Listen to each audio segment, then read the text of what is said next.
Right, so Roman Key Card Blackwood. This is essentially a special variant of Blackwood. So when I very first taught you about slams, I taught you what's known as regular Blackwood, simple Blackwood, classic Blackwood, whatever you want to call it. Not sure where it gets the name Blackwood. I probably told you at the time. I'm not sure, and I'm still not sure. But it's essentially using 4-note trumps to look for a slam. Now we still use 4-note trumps as our Roman Key Card Blackwood, so you essentially replace Blackwood with this new fancy variant. Now, the easiest way to kind of transition from regular Blackwood to Roman Key Card is, all I would have to say is the King of Trumps becomes an ace. Now, there are a lot of implications on that, but the basic principle is, because the King of Trumps is such an important king, we count it as roughly equivalent to an outside ace. Obviously, the Ace of Trumps is the best card in the deck, and then the King of Trumps and the outside aces are roughly equivalent. Obviously an outside ace is good and the King of Trumps is good. But the idea behind Roman Key Card Blackwood is that the King of Trumps is more important than an outside king. You can often make a Grand Slam missing an outside king if you've got a good running suit. Missing the King of Trumps is a big problem. So it's just because it's a more important king. So that's the simplistic variant. Now that has a lot of implications because suddenly you have 5 aces in your ace response, which I'll get into in a minute. But the basic premise is that the King of Trumps is a vital card that is so important we upgrade it to an ace. Which means that we only have 3 kings left that are actual kings, if you see what I mean. We call them key cards because the 4 aces and the King of Trumps are key cards. So that's why it's called key card. No idea where Roman comes from. Someone could probably tell me, somewhere in the club someone would know. I've no idea, but it's shortened to RKCB, or Roman Key Card Blackwood. A lot of people will just call it RKCB. A lot of people who play Roman Key Card Blackwood don't actually realise that, well, maybe they do realise, but they just call it Blackwood because they're so used to it being Roman Key Card that they've kind of forgotten there was an original variant. Now, to be interested in a slam, how many points do you want for a suit slam?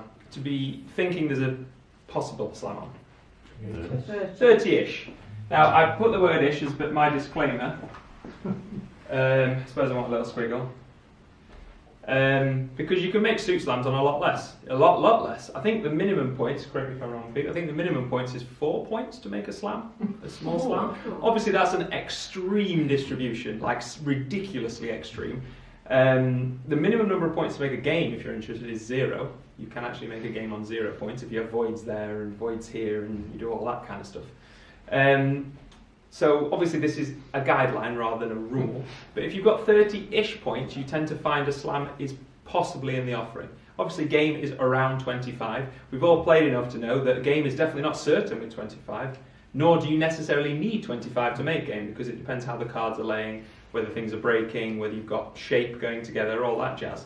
But points-wise, if you sense there's around 30-ish, it should nudge you towards looking for a slam. Now notice you need a fit. That's because playing a suit, you need a fit, naturally. No trumps, you don't have a fit, or you will only have a fit in a minor, potentially, but you need more points to make up for the lack of trump value. Therefore, you need how many points-ish? 33-ish. The reason behind that is you could be missing up to an ace and a king. Now, you wouldn't really like to be in 6-no trumps missing an ace and a king, because that means your slam is likely on a finesse of that king, if you've got every other card. But that's the worst case scenario. You tend to find you're actually missing a king, a couple of jacks, a queen, and you kind of, a lot of them don't matter, especially the jacks. Now, we're not really going to be concentrating too much on no trump slams tonight. The main reason is that Roman Key Card upgrades the King of Trumps, and in no trumps, you don't have a King of Trumps. So if you're using Roman Key Card, there needs to be a clear fit to be agreed.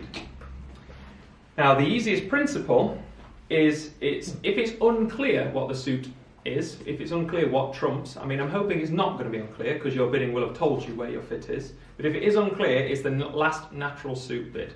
For example, the most straightforward slam sequence is 1 heart, 4 no trumps.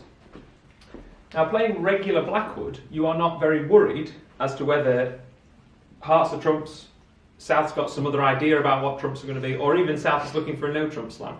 You're not particularly worried because your response does not matter as to whether it's clubs, diamonds, hearts, spades, no trumps, because regular Blackwood only cares about the 4 aces, whatever trump suit you're in.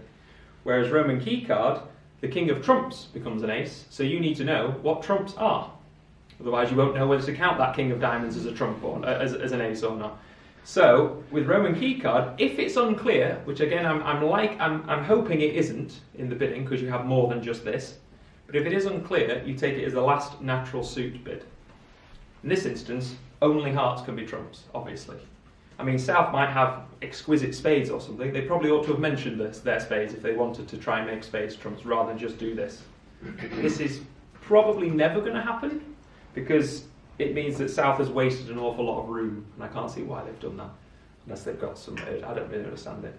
The point is, if you're ever unsure about what trumps are, it's the last natural suit bid. But you shouldn't really be unsure, because your bidding previously would have told you 1 heart, 3 hearts, 4 no trumps. Obviously hearts are agreed, that kind of jazz. Now, your responses to Roman key card are different, you'll be glad to hear, than your responses to regular Blackwood. And this is where it gets tricky, so you're going to have to stay with me here. The reason for this is because with regular Blackwood, you have clubs as none, diamonds as 1, hearts as 2, spades as 3, and if you have 4, you go back to clubs. So you have none or 4. There's only one split response. You can normally tell between 0 or 4. Well, in fact, you can always tell whether it's 0 or 4. And then you've got 1, 2, 3. You've got all the room at the 5 level to describe the aces.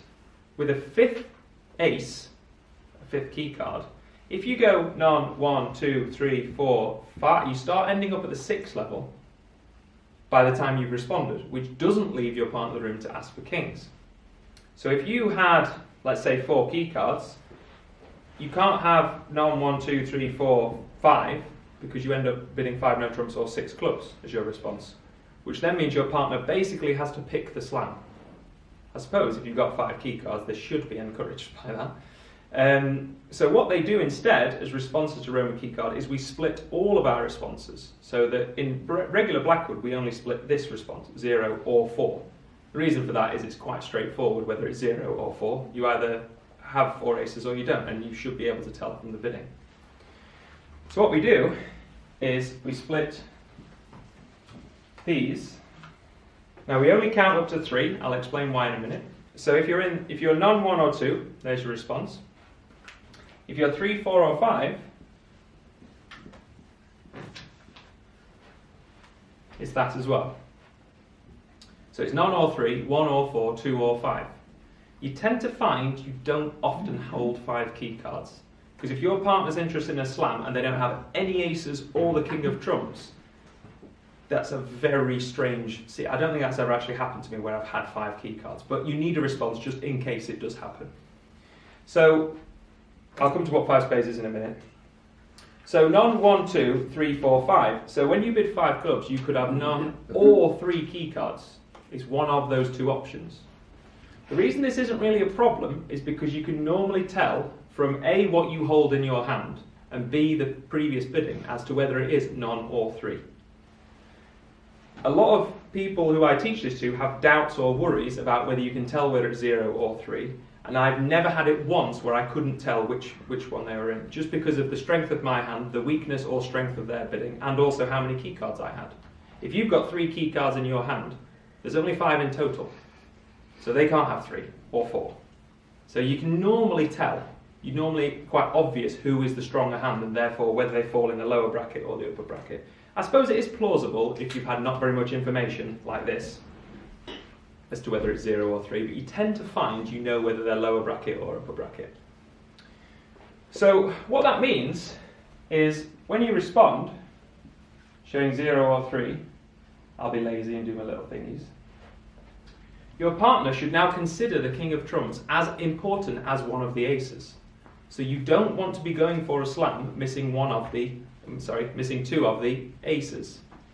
So if you're missing an ace and the king of trumps, that is not sufficient to go for a slam. The reason being, they're going to take their ace, you would suspect, at some stage, and then you need to find the king of trumps, which is an awful slam to be in. At best it's 50-50, but of course the king could be on the wrong side of your ace, and then you've got no chance. So you don't want to be going for a small slam missing 2 key cards, because the king of trumps is essentially an ace. So just like before in Blackwood, you don't want to be going for a small slam missing 1. You don't want to be going for a small slam missing 2 aces. This is the same thing because the king of trumps is an ace. So if you like, the requirements for bidding a slam have become more stringent because you've now got a 5th card and you need to have 4 of them rather than 4 cards of which you need 3. The reason for that is because regular Blackwood is slightly inefficient in that it will get you to a slam missing an ace and the king of trumps. If you don't have Roman Key Card and you're missing 1 ace and 1 king, and that king happens to be the king of trumps, most of us playing regular Blackwood would end up in that slam. You've got 33 points, so you should be going for a slam. You're missing 1 ace, that's alright, we can go for a small slam. And then you find you're missing the king of trumps and suddenly you're in a 50-50 slam. 50-50 slams are not a good idea because you're risking a game bonus for a slam bonus. And instead of gaining a certain 600, you're putting all of that on the line for your slam. Going for a risky game is slightly more enticing because you're only putting a part score on the line, whereas going for a risky slam is starting to get a bit dodgy.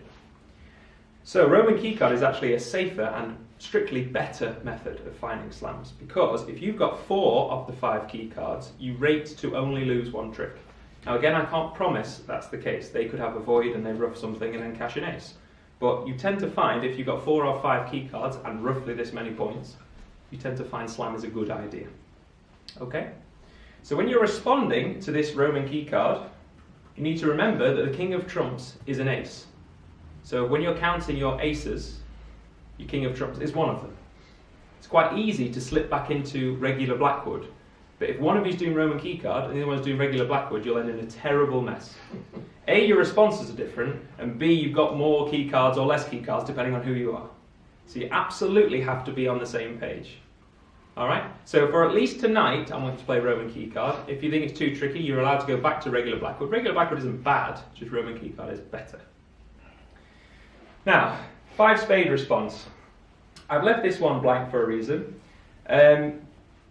We have often, I say we, I didn't do it, I didn't invent this. Whoever invented it found that when you look for a slam, often the key cards between the 2 hands are fairly split. You tend to find, it's not always the case, but you tend to find 2 key cards opposite 2 key cards is a fairly common scenario. So what they decided to do, because we've got a free response here, we don't need this response. So we've essentially got a free bid we can use. So the 5 spade response is identical to the 5 heart response. It's 2 or 5. I mean, I really want to put all 5 in brackets, kind of in very small font, because it doesn't happen. So essentially it's 2. With the Queen of Trumps. So the Queen of Trumps is quite an important card. Nowhere near as important as the King of Trumps, which is nowhere near as important as the Ace of Trumps. But the Queen of Trumps is, if you like, kind of a minor card. It's about as important as a king. That's not the King of Trumps.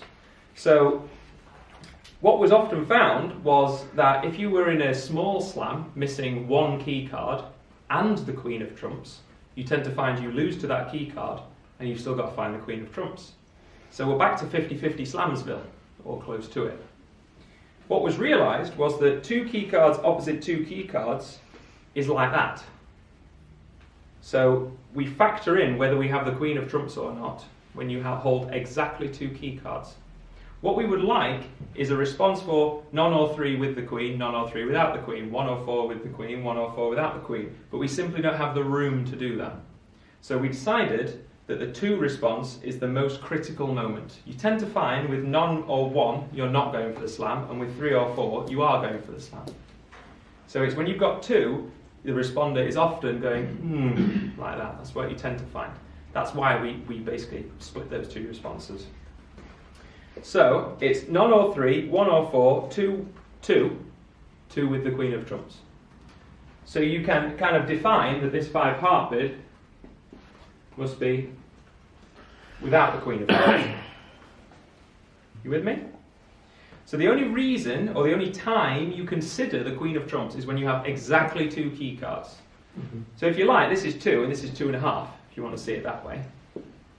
And as I say, the reason for that is often, if you're missing exactly 1 key card, is you've got 2 each and you'd like that as to whether to go for it or not. And if you have the Queen as well, that's an extra security that your slam is not based on the Queen of Hearts. I don't know why I think Hearts of Trumps opposed to that. Queen of Trumps finesse. So those responses will, after you use it a while, kind of be glued in your head. None or 3, 1 or 4, 2 without, 2 with. if you keep saying that to yourself, you can memorize it all different ways. You can go non 1, 2, 3, 4, 5, or you can remember it as 30, 41. A lot of people like that for some reason. These two memorize themselves because it's 2 with and 2 without. So a lot of people memorize 30, 41, i.e. 3, 0, 4, 1. It's up to you, however you want to remember it. The way I remember it, if you're interested, is I go non 1, 2, 3, 4, 5. So I'm either in the lower bracket, non 1, 2, or the upper bracket, 3, 4, 5. And when you've got exactly 2 key cards, that's when you go, oh, hang on, I need to talk about the Queen of Trumps here. It's the only time you think about the Queen of Trumps is when you've got exactly 2 key cards. Because a common mistake is, I've got 3 key cards, how do I tell them I've got 3 and the Queen of Trumps? You can't. 3 is whether you've got the Queen or not, 5 clubs is your response. Okay? Happy so far? Mm-hmm. Yeah? Appreciate a lot of info going on. Alright. So, you have essentially made these a lot more advanced. These are more difficult because you've split them. But I don't find that it gets me in trouble, so you tend to find that this split responses stuff doesn't land you in trouble. What this does is it makes your king inquiry much easier, because there are only 3 kings in the deck now, because one of the kings became an ace. Now don't forget, you really ought not to get in a habit of asking for kings as routine. If you think the slam is on, a lot of players think, oh well 6 is safe, I might as well ask for kings. You only ever ask for kings if you think a grand slam is possible, i.e. all 5 key cards are in place. If you've got 4 key cards but you know small slam is safe, bid small slam. There's no point asking for kings unless you think a grand slam is a possibility. Because the only reason you would ever ask for kings is because you want to check for grand slam. Now, king inquiry is much easier. You just go non 1, 2, 3. No mentioning of queens, no split responses, no brain ache. It's just non 1, 2, 3. Clubs being 0. Okay? And again, the reason you don't need a 4th one is because you haven't got 4 kings, because one of the kings was factored in here. A mistake I commonly see made is they get asked about kings and they count the King of Trumps again. The King of Trumps became an ace, so it is not part of your king's response. So if you've got 3 aces and the King of Trumps and that's it, your response is 4 key cards and your response is 0 kings, because you do not have any kings, because your King of Trumps became an ace. Do you follow me? Mm-hmm. Very easy trap. You go, how many kings have I got? 1, I can see it. But it's the King of Trumps, so that became an ace. That is nice and easy. Unfortunately, far less frequent, because that means you've got a grand slam on, or potential grand slam on. This one is inquiring about a small slam, which naturally are more frequent. So the complicated bit is the bit that comes up more often, which is not great, of course, but that's the way it is. Now, the real beauty, or the real winning, the reason this wins over regular Blackwood is, as I say, it keeps you out of dodgy small slams. You won't be in small slams missing an ace and a big trump. Because if you are in those small slams, 50-50 you're essentially rolling towards a top and a bottom. If you make this small slam, yes, you'll get a good score, but you really don't want to be rolling the dice for a 50-50, for a top or a bottom. Because if you play in the game, you might get a decent score if someone made fewer tricks than you. So you really don't want to be in those dodgy slams, and that's what Roman Key Card protects you against. There are many, many ways to investigate slams. I'm not going to get into all of them now, but essentially Roman Key Card should be used because you need to check on your trump quality, essentially. How many aces have we got missing, and how good are our trumps? King and queen, mainly king, asked for. So essentially, you can do all your fancy bidding, Jacobies and splinters if you like them, which we're going to get to later on. But it ultimately comes down to one of you bidding 4 no trumps. If you feel like you have more information than your partner, it's often a good idea that you do the 4 no trumping. One of you wants to take the driving seat. So if you think that as a slam is on, because I've got 30 points, your partner may or may not know that, you should take the driving seat and take the initiative. If you don't make a forcing bid, your partner is always entitled to pass. So be aware, if you think a slam is on, your partner might not be aware of that. So if you think a slam is on, it's probably right to do Roman Key Card, unless there's something in your way, i.e. you haven't got a fit yet, or something like that. Okay, one point I want to make. Grand Slam, you don't necessarily need all of the kings to make Grand Slam. Obviously all of the kings are good. But if you don't have all of the kings, what you do need is a source of tricks. 13 of them. 13 of them, exactly. So if you've got something like ace, king, queen to 6, let's say your partner opens 1 heart and you've got 4 good trumps, and ace, king, queen to 6 diamonds, you know that you're going to draw the trumps and rattle down all those diamonds. So that's a source of tricks. So if you know that, often you can bid Grand Slams not necessarily having all the kings. Obviously, all the aces are fairly important, unless you've got 4s, I suppose. But try not to get in the habit of thinking all of the aces and all the kings are needed for Grand Slam. Now, for a normal Grand Slam they are, but if you've got some kind of extreme shape or a really good source of tricks, you can consider punting 7 if you like. Be a bit adventurous, that's what I'm trying to say. We do have 13 tricks, yeah. Yes? If your potential slam is in one of the cheaper suits. Yes, I thought someone might mention this. You're using it up and you're forced. Yes, essentially. So clubs is obviously the worst. If your partner bids 4-no trumps and clubs are trumps, you tend to find you're in the slam 3 out of 4 times whether you like it or not. And then this 1 out of 4 times, it might be 3 key cards, you might be in it anyway. With minor slams, Roman Key Card doesn't work brilliantly. Control bidding and splinters and all that jazz works better, but I've not got onto that yet. You tend to find, as you say, you're in a minor slam whether you like it or not. So this isn't as efficient for minor slams. You prefer major slams because they score better, and also your bidding is all honed around looking for a major fit. So you tend to find that you find major fits anyway. So if you are slamming, they tend to more often be in majors because you're so focused on looking for that as a fit, as an initial thing. My answer really is that 4-no trumps isn't perfect, especially not for clubs. So if you feel like there's a slam on in clubs, it's kind of, you got to just punt it if you haven't got the sophistication to do anything earlier, like control bidding or anything like that. It's not perfect though. Obviously, if you bid 4-no trumps, they show you 1 key card, you go, oh no, we better stay out of it, it's too late. So be aware of that. If you're in a minor suit, 4-no trumps pretty much signs you up for a slam. So you need to be fairly confident, well, very confident. With spades or hearts, and especially spades, because obviously that response knackers your hearts, it works pretty well. Well, very well.